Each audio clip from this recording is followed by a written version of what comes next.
What's up, everybody? Welcome to Podcast Now Plus. I'm Alex, and in this video, we have to talk about Splinter Cell and Tom Henderson. Oh boy.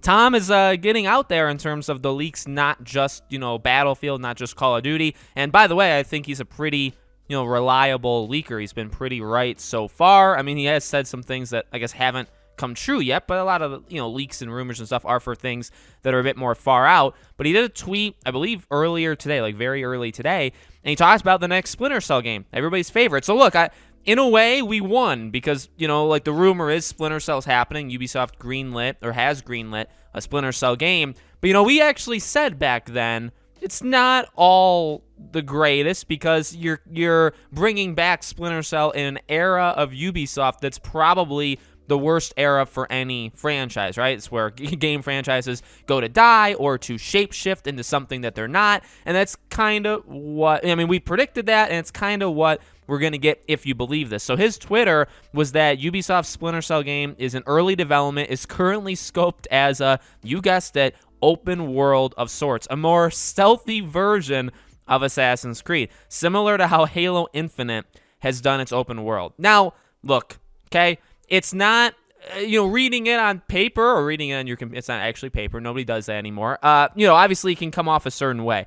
I will definitely give it a chance. Like, I want to see it in action. I'm surprised he didn't say Hitman, because Hitman is a more, Hitman is open world, because, they give you, I don't know, world, open map. I don't know really what you would call it, but they're huge. Like Hitman 3, gigantic maps, lots of different ways to handle it. If they made Splinter Cell like Hitman, I'd have no problem with it. Honestly, I wouldn't. I think it would actually, in fact, they're very similar in style and nature of how you get around. Hitman's a little, obviously they're a little bit different, but you get the point. I think it's more Hitman than it would be Assassin's Creed, a more stealthy version of Assassin's Creed. Assassin's Creed worlds are gigantic with all the quests and the game, lasting 400 hours and all this stuff. It's like, oh my God. Well, I want to get to my point on that in a second. Similar to Halo Infinite has done its open world. See, that's a little bit different because Halo Infinite's one, from what I understand, I haven't played it yet, but from what people have said, Halo Infinite's open world is not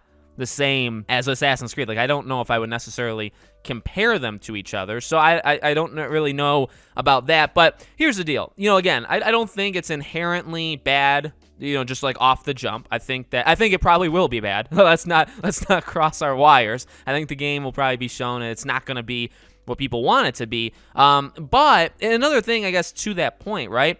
Like, why does every game have to do this? And I guess not every game does. So a lot of Ubisoft games are going down, this path. But it's the same thing with like Battle Royale or live service or, any of these. Like, you don't need to make these games, every single one of these. It's kind of like accessibility. Not every single game under the sun needs to be playable to every single player. That doesn't necessarily make it, that's not really what accessibility is. It just makes it so that there are games out there, that you can, it's a lot, I think, like that, where it's like, why does every game, or at least even Ubisoft, why does every Ubisoft game need to be open world, live service, take 300 hours? Like, for Skull and Bones, it makes sense, and I've never really complained about a live service style for Skull and Bones, because at least the way that it's pitched, fine. You know what I mean? It's not the Pirates game I would have done personally. I would have done a more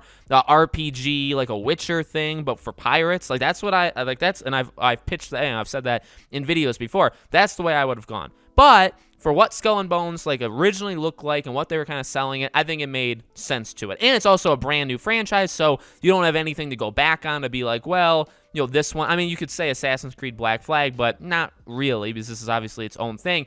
But like, Assassin's Creed, when it does this, it's like, well, you're going a little bit like when Assassin's Creed Infinity comes out, and it's what, we've heard. Far Cry. Why do Ghost Recon already is. Why are we doing this? Watch Dogs. That'll be the next one. I guarantee you. Watch Dogs, I think, is already the most like that out of all of them, in my opinion. But, why are we doing this? Why the Splinter Cell? Again, it's not inherently bad, and I'll give it a chance, and I'll watch the trailer, and I'll watch gameplay, and if it's interesting still, I'll buy it, and if it sucks, I'll tell you day one. But, like, do we need to do this? Is it necessary that every single game, including a more linear style single-player experience like Splinter Cell, does it need to be completely, reformed into something else? No, it doesn't. It absolutely doesn't. And it really isn't also just Ubisoft, obviously, because of what they've done or what they're going to do with Assassin's Creed, Far Cry, what they've already done with a lot of their franchises, but really, it is a gaming industry thing as well, like making games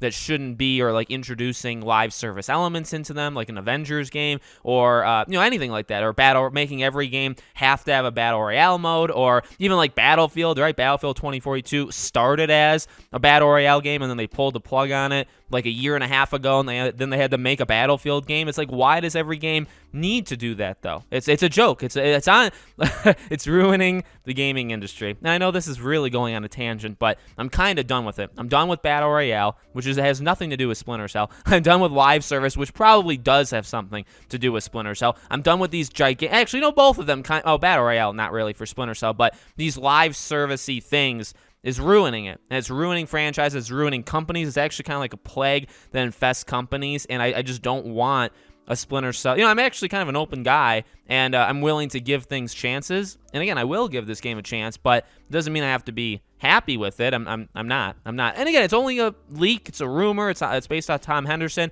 But again, he's pretty good. I don't really have any reason to, not, at least right now, not trust what he says. So I guess we'll see. Let me know. I'm kind of done with it. Let me know what you guys think. Make sure you're subscribed, bell icon turned on. I do a brand new video on the channel every single day, and so I hope to see you guys for tomorrow's video.